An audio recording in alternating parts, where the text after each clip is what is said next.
All right, this is our Legends class. We're doing a 30-second wall hold. Everybody's butt up in the air, legs up in the air. Get up as quickly as you can. 3, 2, 1, go.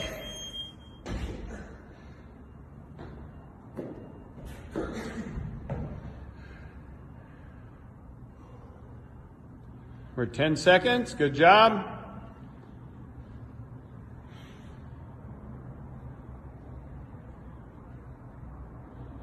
$20 seconds.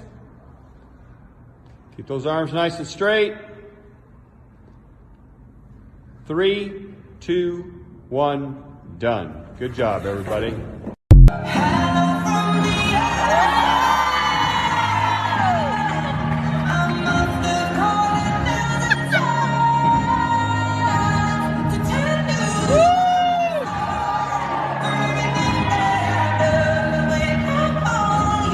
How you doing, man? Every day is a good day.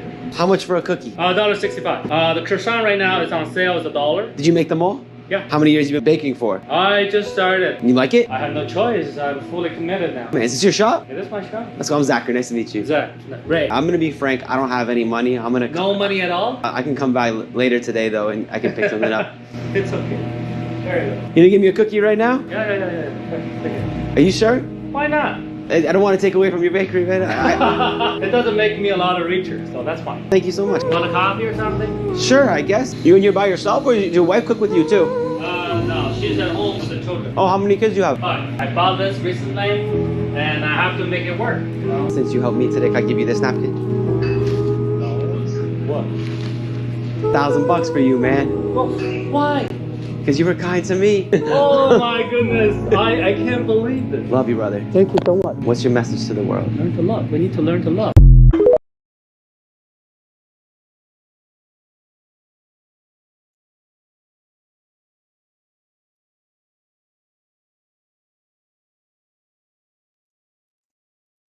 Welcome everyone to episode number 157 of the State of Fitness. Today's February 1st, 2023. Thank you for joining me. I hope you're doing well.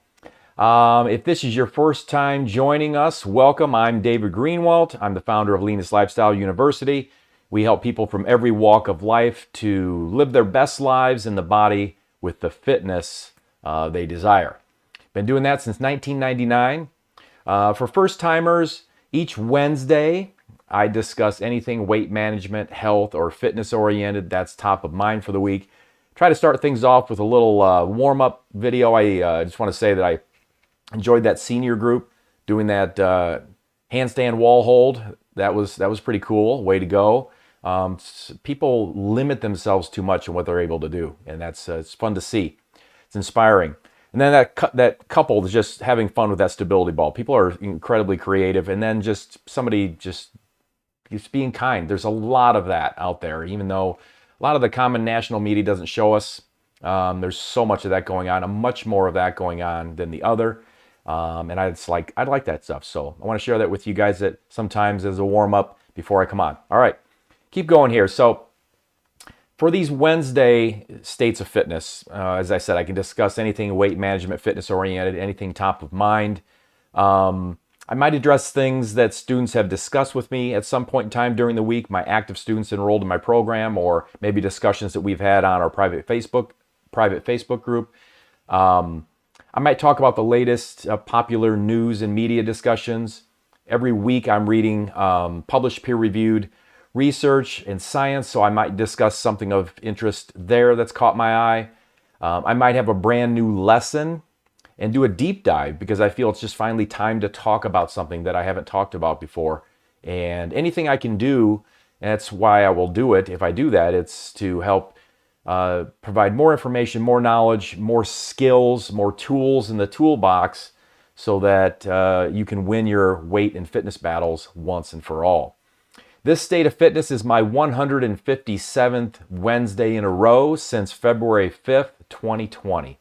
So I forget to say it. I don't remember a lot of times when I'm watching YouTube channels that I like. But if you haven't subscribed to this channel, find the subscribe button somewhere, if you would. And if you like what you're seeing, and subscribe, just so that it's easier to keep you in the loop. and just kind of helps us out all the way around, all right? So let's start off by taking a quick look at some of our top performing students this week and see what's going on, okay? Okay, let me see. Hang on one second here. I need to adjust this. 1 second.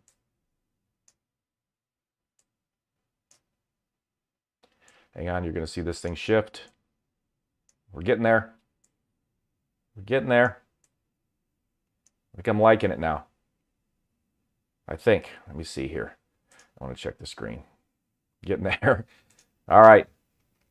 I think we'll be okay. Yeah, I think we're good. I think we're good now. Sorry about that.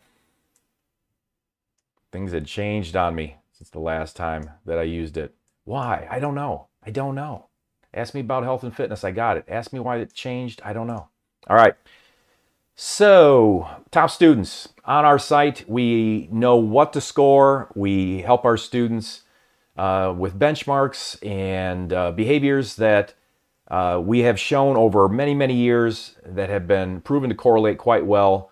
The performance online correlates quite well with the performance offline, helping students get to where they want to be. Max points on our site that you can achieve in a day is 149 points. All of these students have averaged at least 100 points a day over the last 7 days. So congratulations, everyone. And Donna, 149 points, which is perfect, an actual perfect score as an average for the week. Way to go, everybody. Keep up the good work. For pounds lost in the last 6 weeks, all of these students have lost at least 8 pounds in the last 6 weeks. Way to go. And the top 5 students in this particular category are Yvonne at 12.5 pounds, Nikki at 13.3, Jessica at 14.4, Carol at 15.7, and Matthew at 19.2 pounds gone. Way to go. Percent of weight lost in the last 6 weeks, all of these students have lost at least 4% of their starting weight or as of 6 weeks ago. Doesn't say how much they've cumulatively lost, just they've lost at least 4% of their weight compared to 6 weeks ago. And the top 5 students this week here are Courtney and Yvonne at 6.3%, Hillary at 6.9%, Nikki at 7.2%, and Carol at 8.2% of her weight as of 6 weeks ago gone. Way to go, everybody. Outstanding work. This particular report is our top maintainers list. All of these students have achieved their lifetime goal with us. So they've lost all the weight that they want to, and they have maintained within 10 pounds of that goal weight for the number of days you see in the days column, and they've kept off the amount of weight you see in the weight loss column. So this really exemplifies what we're all about. Lose it one more time for the last time. We're all about permanence. We want to make sure we get it off and keep it off. These students are leading from the front, showing us by example how it's done. So I have to say a huge congratulations to everyone on this list. The students in green have kept their weight off for at least a year, at least 365 days. They are what we call master's candidates. To earn your master's, you have to keep it off for at least 2 years consecutively. The students in orange have done that. They've earned their master's, and they have kept their weight off for at least 2 years consecutively. And the students in blue have earned their PhD in personal weight management at LLU, which is the highest designation we give at LLU. And they've kept their weight off for at least 4 years. All of these students are actively enrolled right now. They are still current students because they want to make sure they do keep it off. Anyway, congratulations, everyone. Way to show everybody how it's done. Outstanding. All right. So let me briefly talk about a word I made up several years back, fundaceptional. I'm really big on fundamentals. Fundamentals aren't always sexy, and they're definitely not the shiny new object, but fundamentals are paramount to success. They really are. We have to learn them. We've got to continually be reminded of them, and we always have to be striving to become exceptional at them. So back to the word, fundaceptional. It's a combination of 2 words, fundamental and exceptional. The exceptional execution of the fundamentals. So why exceptional? Well, throughout this entire journey, you will never need to be perfect, okay? Perfection is a trap. It's a lie. It's an illusion. It doesn't exist. It's unattainable, and I don't ask for it. I already know that you don't want to be, in that trap. And I also know that you don't want mediocrity. You don't want mediocre, or you wouldn't be here. So if perfection is a myth and mediocre isn't acceptable, then what's ideal? exceptional. Exceptional is the pinnacle in my view. Exceptional requires that you give more of yourself than average, that you strive for excellence, but it allows room for errors, for mistakes, for imperfections, for being human. So everyone with me? What are we striving for? Perfection? No. Mediocrity? Nope. You wouldn't be here. We all want more, and we want better for ourselves and our lives. We want exceptional. Exceptional is what we're striving for. And so, as we're striving for exceptional, it's important to consider these two equations. 0 times 10 equals 0. 0 plus 1 equals 1. If you saw them in a post I made recently, then you know what they mean. But if not, what do you think this means? So if your goal is to get leaner, keep or add muscle, and improve your health and fitness, you can read every article or blog post on fitness, endlessly scroll fitness social media, checking out the one percenters showing you their highlight reels, review all the food porn recipes, but the only way you really progress is by prepping one meal, doing one squat, putting in 1 minute of cardio, finding one thing you're grateful for. Just pick one, any one of those, and do it. But you got to take action. 10 times 0 equals 0. 0 plus 1 equals 1. What it means is doing one thing is greater than having a perfect plan to do 10, but taking no action on any of them. We've got to take action. Thomas Sterner once said, progress is a natural result of staying focused on the process of doing anything. John F. Kennedy said, there are risks and costs to a program of action, but they are far less than the long-range risks and costs of comfortable inaction. So how can you start? Well, as I said, perfectionism is an action killer. Eliminate it. Eliminate the all or nothing, perfectionism. It is an action killer. Anything worth doing is worth doing poorly for a while. It really is. Anything worth doing is worth doing poorly for a while. In the beginning, we usually stink. We're usually not any good. We're a novice. We're a beginner. We're a freshman. Whatever it may be. Very, very few things that are difficult in the beginning are we good at. We usually aren't good. But anything that is worth doing poorly for a while. So do it poorly at first if you must. But JFDI, just friggin' do it. Okay? As I said just a minute ago, build to exceptional. Exceptional is the pinnacle. It allows for being human, yet sets a standard above the collective status quo. So consider the 5-second rule made popular by Mel Robbins. She says, if you have an instinct to act on a goal, you must physically move within 5 seconds or your brain will kill it. The moment you feel an instinct or a desire to act on a goal or a commitment, use the rule. When you feel yourself hesitate before doing something that you know you should, count 5, 4, 3, 2, 1, go, and move towards action. So it is the start that stops most people, as Don Shula said, and the journey, we've all heard, and the journey of 1,000 miles begins with a single step. So in our effort to progress, to move from where we are to the next higher rung on the ladder of success, to rise above mediocrity to exceptional, we have to start.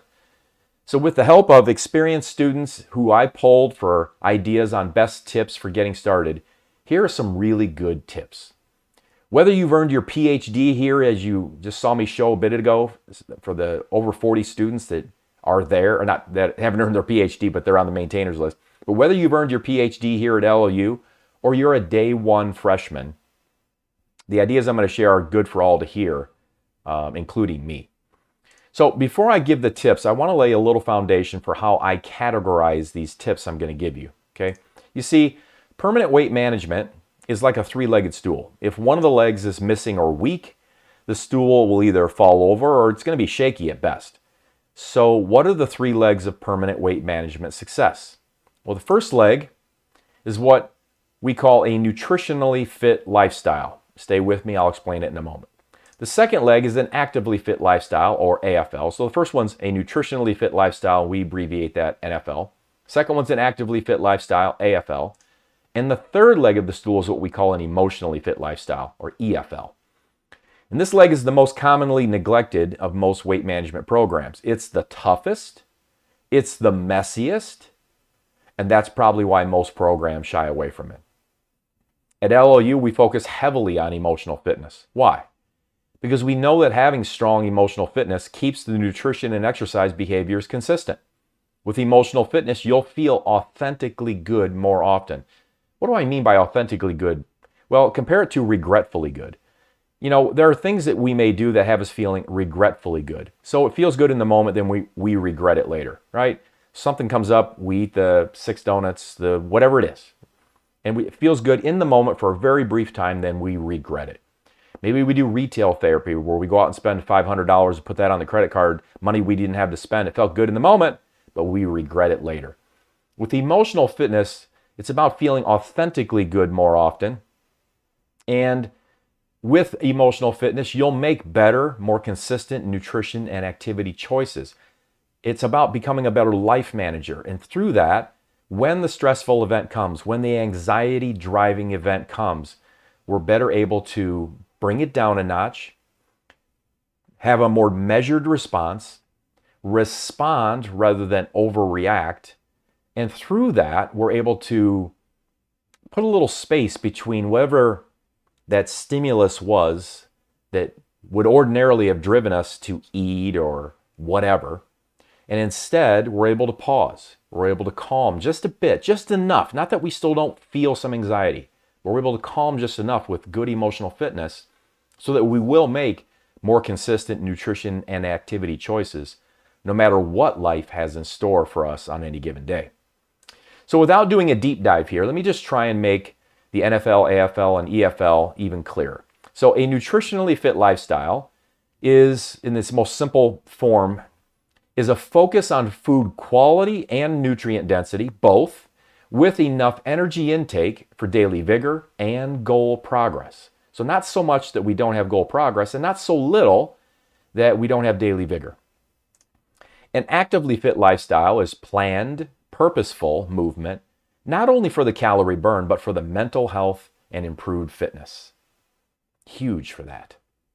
And finally, an emotionally fit lifestyle includes self-awareness, feeling authentically good, and self-regulation. Self-regulation being the ability to do what needs to be done, when it needs to be done, whether we feel like it or not. All right. So the first getting started tips category is going to be the NFL leg, a nutritionally fit lifestyle. So these tips will all pertain to starting to move towards a nutritionally fit lifestyle, okay? All right, first one here. If you feel like snacking, drink a glass of water first, then decide if you still want to snack. Sometimes we are a little dehydrated, and that's creating a hunger signal. Sometimes just from drinking the glass of water, you can get a little bit more sense of fullness, satiety in the belly and the gut, and it can just push things off just a little bit. If it's not time to eat and you just feel like it's not a below the neck type of hunger, a physiological hunger where you're like, I'm truly hungry. It's been 5 hours or whatever. If it's above the neck hunger, meaning it's in your head and it's just more of a craving, it's more of a compulsion type thing, try and drink a glass of water before and then make your decision, okay? If you're a soda drinker, just cut back by 1. This isn't to say that you have to cut back to only 1 a day if you drink several, but just if you normally drink 3, 4, 5, 6 a day, just cut back 1. Remember, this is about getting started, just getting started, not perfection. It's about progress, eventually getting to the point where you are performing in an exceptional way. All right. Find one thing you know you're better off without and ditch it. Whatever that may be. We know ourselves pretty well in certain ways. And there are certain things that just aren't serving you well if you've been struggling, not progressing, whatever it may be. And, as this particular tip says, extra points for replacing whatever it is you ditched with something that you're needing to increase like veggies or water. Ideally, we want to be adding things. And one of the things we want to be adding, instead of just take away, we want to be adding more real food. But if you can find one thing you're better off without and ditch it, ditch that. Okay? You don't have to ditch everything, but find one thing and ditch that. Use a smaller plate for your meals. When you are used to overeating, the extra space on a bigger plate can have you feeling like you're just not getting enough food.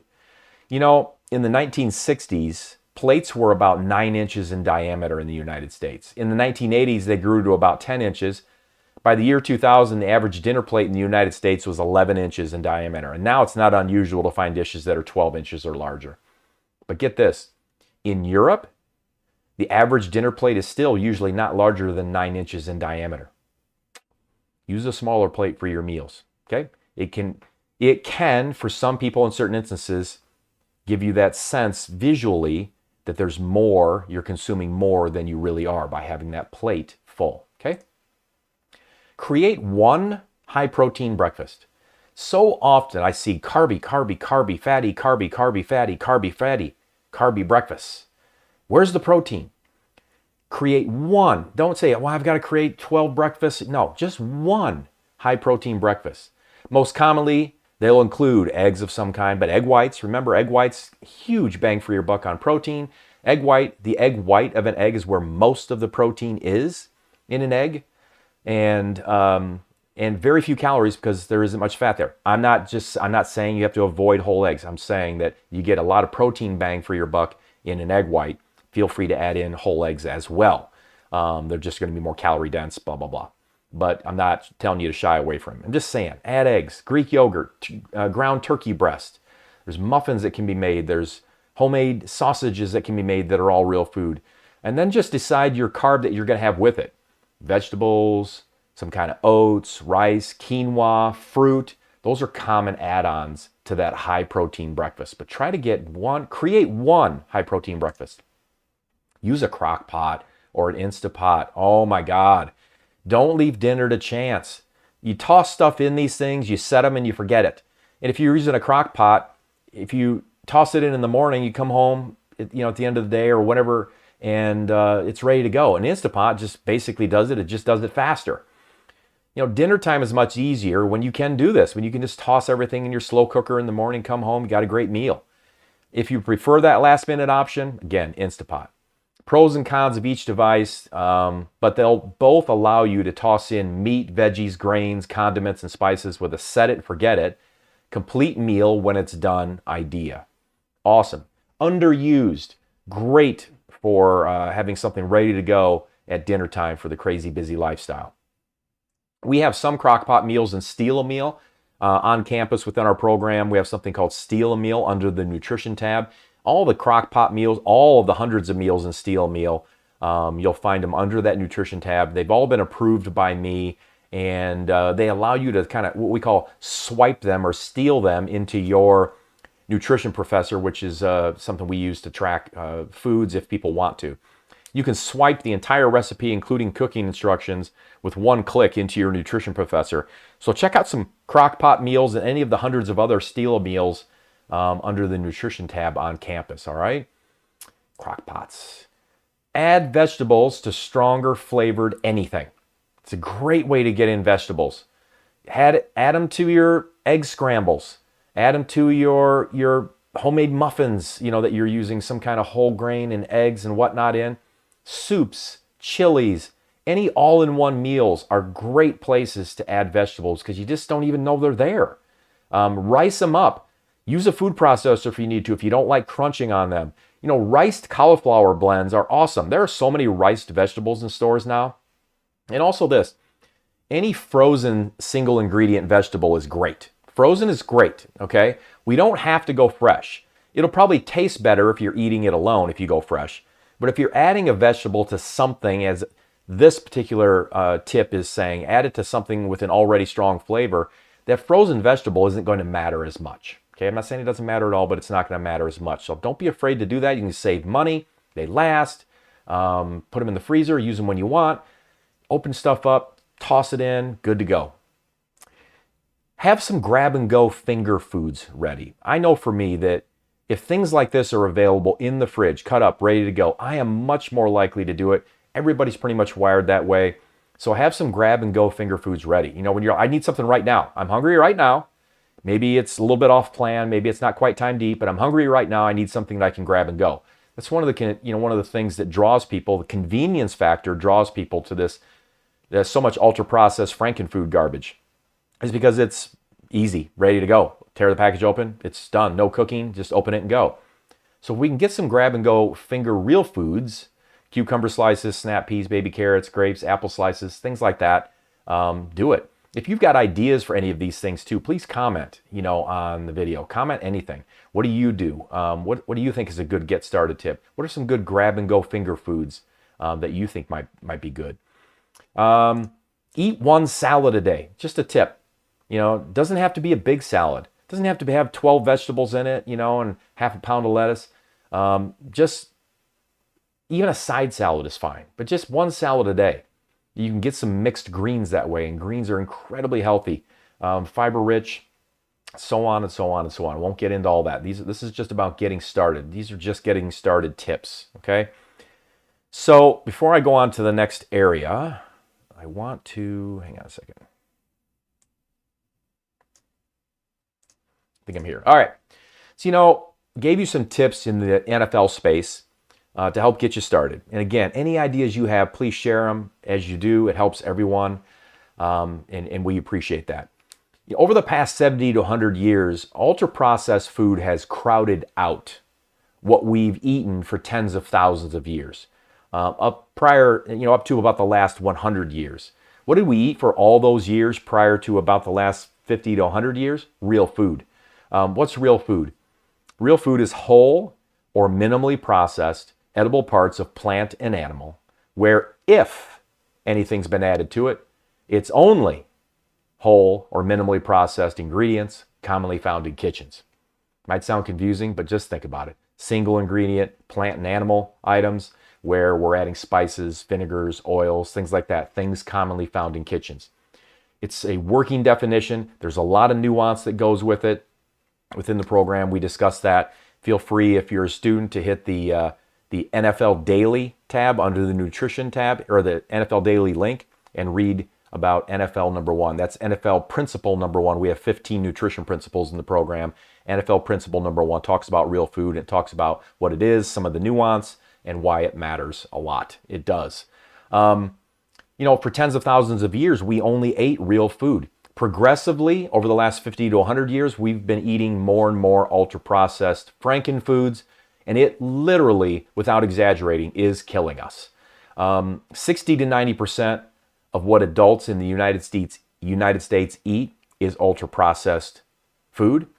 And ideally, we want the exceptional, right? So we want to flip things back closer to what they were for tens of thousands of years. And what we want to do is we want to strive to flip that 60 to 90% ultra-processed food to it. We want to strive ultimately to about 90% real food. So some people, when you say that, they go, "That's crazy. That's just nuts. No one can do that." We did it for tens of thousands of years. We did it for all but the last 70 to 100 years, 50 to 100, take your number. We did it.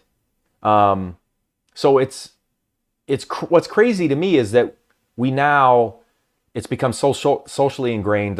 We're in such an obesogenic environment, and it's become so acceptable that we eat the garbage that big food is producing that it's crazy to think that we would want to, or think that we even could in our society, eat real food. But it is done. It's done by millions of people, worldwide. I do it. We've got dozens of our clients that do it.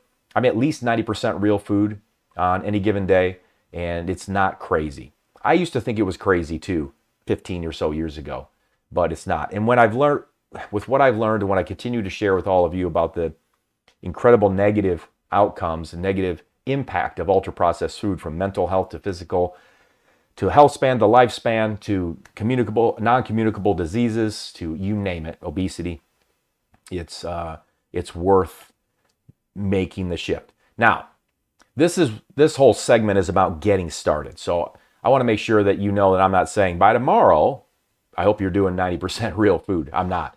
Just take a little step in some way. Try to implement something if you haven't been doing well, haven't been progressing, if you're not already doing 90% real food, just take one of the steps if you can. Just even one of the tips. You don't have to take all of them, even 2 of them. Just take one of them and just take some action on it.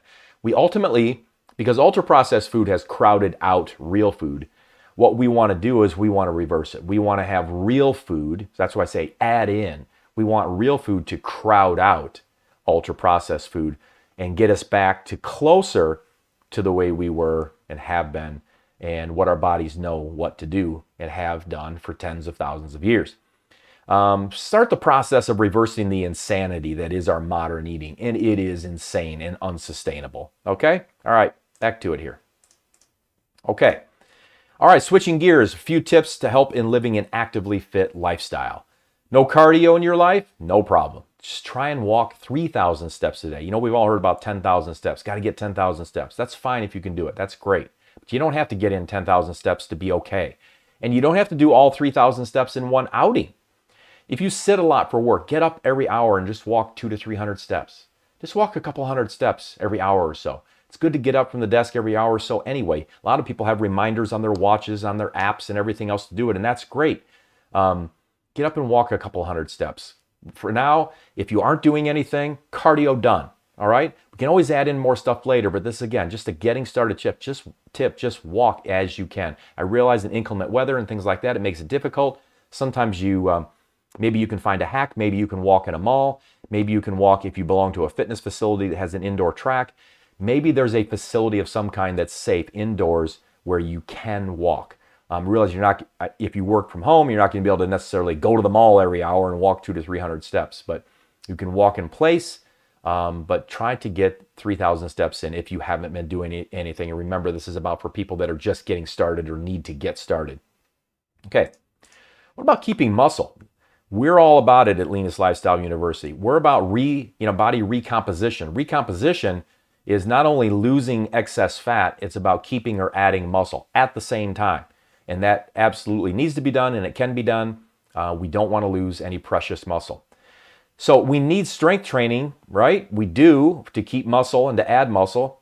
But if you have no strength program, it can feel overwhelming to start. Cardio walking, I don't have to usually teach someone how to walk. Strength training gets real confusing real fast unless you've been doing it, or you have a trainer, or you've just got a lot of experience, or you're just good at watching, videos or whatever. You're good at kind of following the leader, so to speak. But if not, it can be confusing. So here's what I suggest. And before I give you this suggestion, I want to just, again, kind of give you a Dave thought here. Contrary to what you might hear some say, if you're not a at least moderately advanced lifter, your strength workout for weeks on end, literally, can be the exact same workout every single time. Don't fall for any nonsense that unless you do a different workout every day, you get no benefit. Wrong. Absolutely wrong. If you're doing no strength training, if you're not doing any strength training, or you're a novice, maybe up to lower level moderate at least, then a really basic, simple, body weight only workout, even if it's the same workout every day, is a lot better than not doing strength training. It really is. Now, I get it. If you like variety, that's great. I mean, a lot of people do. Some don't. A lot of people do. Just know it's not necessary, that the variety isn't necessary. It might be necessary for your head. It might be necessary so you don't get bored. It might be necessary so that you just I don't want to do the same workout again. And I get that.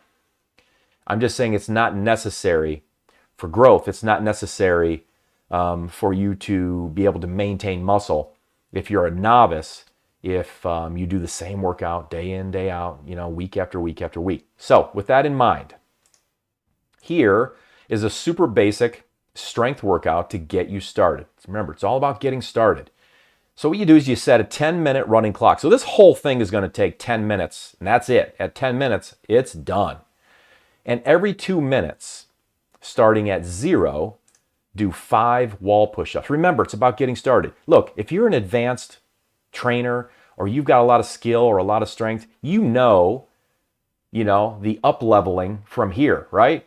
Right, you can do knee push-ups, you can do traditional push-ups, knees off the ground. You can always make it harder. You can do it with your feet elevated and make it even harder. This is about getting started, more for the person who doesn't know what to do to get started. All right, so we've started at 0, right? The clock started at 0. We did 5 wall push-ups. Once those are done, we do 5 curl-ups or heel touches. Okay, this is a curl-up with my knees bent. Okay, a heel touch is basically you put your feet on the ground and you just kind of rock to the left, rock to the right. And what I would say is touch each foot 5 times. So it'd be a total of, left, right is 1, left, right is 2 if you do a heel touch. All right. And we keep going and we do 5 air squats to a chair or some object that you can get down to without knee pain and with the mobility that you have. Again, this is for the beginner. We all know, if you're advanced, how to make these harder, right? You can get that depth of that squat way down there. You can load the back. You can hang on to an object. You can do all kinds of things. We can take that core work and we can make it killer hard. This is for the person who wants to figure out, where do I start? How can I start? I don't have any time. I'm working 12-hour days. My schedule is nuts. I've got 3 little skirt pullers at home, rugrats, right? Kids, and they leave me no time for myself. Well, look, everybody's got 10 minutes. You can do 10 minutes of strength training, walk 3,000 steps a day somehow or close to it, and you have started, okay? So what you do then is you clock started at 0, right? You did 5 wall push-ups, 5 curl-ups or heel touches, and 5 air squats, and then you rest until the 2-minute mark. You're doing this every 2 minutes. That's not a ton of work. So I don't want to, again, it's for the beginner though. It's for someone who, I don't want to overwhelm. I don't want it to be like, go, go, go. This is a rush. This is a time thing. Score it. No, it's about getting started. Then repeat these 5, 5, 5 again at the 2-minute mark, and then rest until 4 minutes. Then repeat the 5, 5, 5 again at the 4-minute mark. Oh, I put in there rest until 8. I missed one. Rest until 6 minutes. Then do the 5, 5, 5, and then rest again until 8. Then do the 5, 5, 5, and you're done. Okay? You'll actually be done before 10 minutes with this model. So it's 2, 4, 6, 8, 10, right? And you're just doing 5, 5, 5, and then resting. So walk around. You don't, I'd recommend not sitting down, but walk around. You can do some stretches. You can do things like that to pass the time until it's time to go again. All right? It's a start workout. Okay? Here we go. Keep it going. All right, so time for one critical strategy for improving emotional fitness. We need to make sleep a priority. 7+ hours a night. Everything in life is harder if you aren't getting in consistently at least 7 hours a night. So, look, you're working hard. Let's say you're working hard to dial in your nutrition and exercise, because the goal is body recomposition, right? You want to lose excess fat, keep or add muscle. But we overlook sleep, and sleep is of even greater importance than nutrition and exercise, all things being equal, which they aren't. We've got to get sleep. Sleep impacts things so greatly. So I can't put an importance on it. I'm going to share more with you in a moment. We've got to get 7 quality hours of sleep. You can be doing everything else right, nutrition, exercise, everything else. But shortchanging your sleep means shortchanging the results of your efforts. Here are 5 ways too little sleep impedes transformation goals. Number 1, increased hunger and cravings. That's a lot of fun, right? No. And what happens is, I always say, chronic cravings always lead to caving. So when this is chronic because you're sleep deprived, it's tough. When we're sleep deprived, we have increased time awake for more eating opportunities. You normally shut off, let's say at 7 p.m. you had dinner. Let's just say you shut off and you normally go to bed by 10. But you don't go to bed by 10, or you should go to bed by 10, but you don't. 9 o'clock's here, 10 o'clock's here, 11 o'clock's here, and you're hungry again. You still got to get up at 6 a.m., but it's 11 o'clock and you're hungry again. The more you're awake and you're sleep deprived because of that, you have more time for eating, more eating opportunities. Too little sleep lowers metabolism. God, we can't afford to have our metabolism lower when we're doing this. We can't. We need every bit of metabolism we can keep, which is one of the reasons we want to keep muscle. Muscle is going to help us to preserve our metabolism. Too little sleep impairs decision-making, judgment, inhibition, and coping skills. Your ability to have the willpower, you heard me say it earlier, willpower, the ability to do what needs to be done when it needs to be done, whether you feel like it or not. Your ability to do that when you're sleep deprived, for all of us, is really low, or much lower than it otherwise would be. Decision-making, judgment, inhibition, coping skills, you give me multiple days of under 5 hours of sleep, or 5 or less hours of sleep a day, multiple days in a row, and you're going to find me under a laundry basket sucking my thumb. I'm not alone. I'm not embarrassed to say it. I don't do well with too little sleep for too long. Some people think they do. They don't. But they think they do. But they don't. They're not performing as they could. They're not performing as they should. They're not killing it, as some will describe it. When you get too little sleep, you'll have a reduced exercise drive. You just don't feel like exercising as much or with the intensity or at all. Your recovery from exercise is also reduced with too little sleep. These are huge, huge impediments to our transformation goals, all impacted by one thing. In a just get starting way, just get 7 hours of sleep most days of the week, preferably all days of the week. Okay? So here's some tips on how we can maybe get a little more sleep. Cut off any stimulants earlier in the day or completely. Minimize heavy discussions and heavy meals within 2 hours before sleep. You know, it's not the time to say, honey, I need to have that really serious talk with you at 10 p.m. and you normally go to bed at 10. You know, that's not the time to have that discussion. It's not the time to check your email one more time where you're going to get that note from the whoever that's going to upset you or the boss or whatever it may be, or the thing that you would have seen in the morning when you woke up, but now you're seeing it and your brain's racing. You don't want heavy discussions. You don't want heavy anything. You don't want heavy meals within 2 hours of sleep. Make your sleep environment as dark as possible. And for temperature, keep it between 62 and 68 degrees. A lot of people will give about a 65 for sleeping as a good sleep. One of the reasons is because your body temperature goes up when you're sleeping, so you feel warmer when you're sleeping. And if the room's too warm, you can wake up, be uncomfortable, and your sleep is disturbed. So make your environment as dark as possible. Keep your temperature between 62 and 68. Go to bed at the same time each day. Of all the things that I think I've seen that are the most consistent when I've looked at sleep research, the thing I find the most consistent across all sources is try to go to bed at the same time each day. Now, shift workers are saying, get real.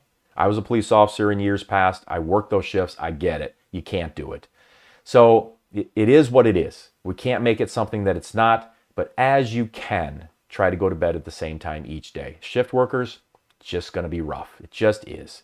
You do what you can to try to get to sleep when you can.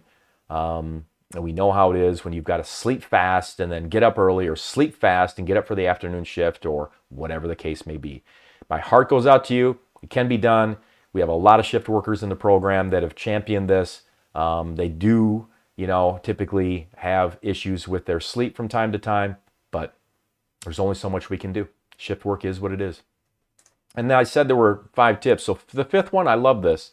At the start of the day, ask yourself, what has to happen today for me to be ready to let go of the day and go to sleep tonight? So at the start of the day, ask yourself, what has to happen today for me to be ready to let go of the day and go to sleep tonight? And I want to show you this clip from Matt Walker, who was on the Joe Rogan podcast.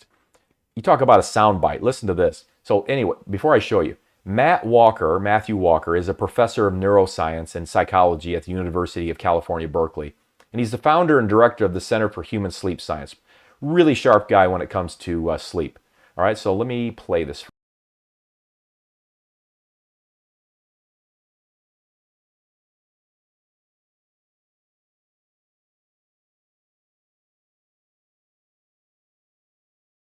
Of sleep or less without showing any impairment, rounded to a whole number and expressed as a percent of the population is 0.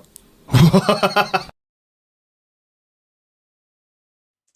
going to play it again because in the magnificent technological world, my system, remember that earlier I had that thing where the slide was not, situated, properly on the thing?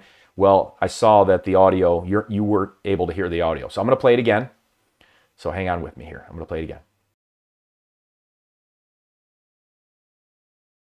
What about the people that say that they sleep, they go to bed, they sleep 5 hours, they wake up and they feel great? Yeah. Is that bullshit? We have the number of people who can survive on 6 hours of sleep or less without showing any impairment, rounded to a whole number and expressed as a percent of the population is 0. Wow. Yeah. Wow. 0. 0. People think they're fine, but they're not. They would do better, even if they're doing okay. So many people aren't doing okay. We as a society collectively, en masse, are not doing okay. Anxiety's off the charts. Mental health disorders are off the charts. Obesity's off the charts. We are not doing okay. So this whole I'll sleep when I'm dead, you know, whatever the ridiculous notion is, it is ridiculous. We've got to get our sleep. All right. So 7+. I used to say 6+ because the research was kind of more equivocal on it. The research more and more supports that it's 7+, 7+, 7+. All right. All right. We're just about ready to wrap this up for this week. So here's a statement. All right. I need to ask this. And I like to do this before I close out my states of fitness, because I want to put a call out to those who are going to need some extra help, a more tailored plan if you answer yes to the following statement. So the statement is, I am someone who compulsively overeats or engages in compulsive food behaviors. Okay? So compulsive here is essentially referring to behaviors that yield a negative outcome, but we do them anyway. It's irrational. It's irrational behavior. Behaviors that provide or yield a negative outcome, but we continue to do them anyway. So I am someone who compulsively overeats or engages in compulsive food behavior. If you answer yes to this statement, I'm inviting you to send me a private message on campus if you're a member, so we can discuss the process you're going to need to win this once and for all. It's not an upsell. There's no extra money aspect to this, okay? With that said, all right. Hopefully you got some good get started tips here, because that's kind of, you know, it's important to refresh on that and remind and just kind of update it. You know, I've talked about it. I've been doing this a long time. You know, I've been online doing this since 1999, and I've been doing these lives in some form or fashion since February of 2020. So we've talked about it, but it's good to refresh. It's good to update it. And anybody, whether you're experienced or you're, you know, again, day one freshman, it's good to hear these things and see these things again, because there's always one little thing that we can do. And it's amazing what doing that one little thing can do for our head and for kind of starting to set into motion a successive, you know, pattern of good behaviors that we're wanting to do to replace the ones that we don't want to do. So with that said, new students, everyone, please ask questions if you're confused, stuck, or need help with anything at all. Until next time, let's focus on what we want. Let's be grateful for what we already have. And remember, it's all happening perfectly. Till next week, see you guys later. Bye-bye. Have a great one.